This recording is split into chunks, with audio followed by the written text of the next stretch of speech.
بسم اللہ الرحمن الرحیم۔ محمد فاروق الحسن قادری، خادم تحریک لبیک یا رسول اللہ۔ تحریک لبیک یا رسول اللہ کے تمام کارکنان سے، تمام ذمہ داران سے، پاکستان میں تمام شعبہ زندگی سے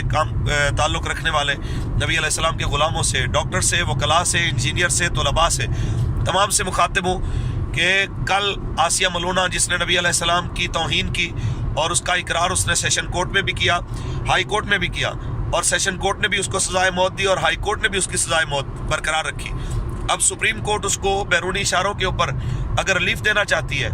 تو کل آپ نے صبح 8 بجے جیسا کہ اعلان ہوا ہے، قبلہ امیر المجاہدین نے حکم فرمایا ہے کہ آپ اپنے قریب کی سڑکوں اور شاہراہوں کے اوپر 8 بجے ہی جمع ہو جائیں اور پاکستان کے ان ججوں کو یہ واضح کر دیں کہ تمہارا کورٹ، تمہاری عدالت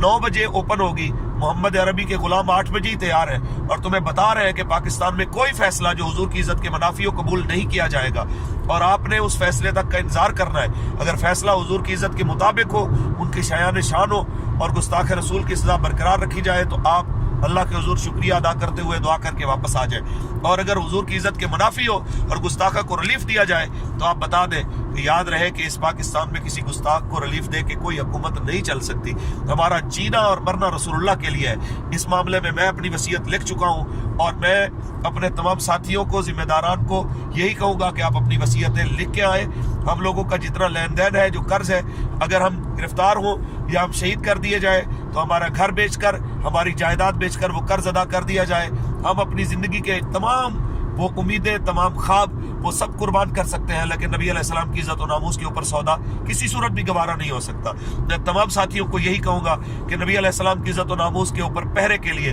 آپ صبح نماز کے بعد سے ہی الرٹ ہو کے اپنے ساتھیوں کو بلاتے ہوئے، اگر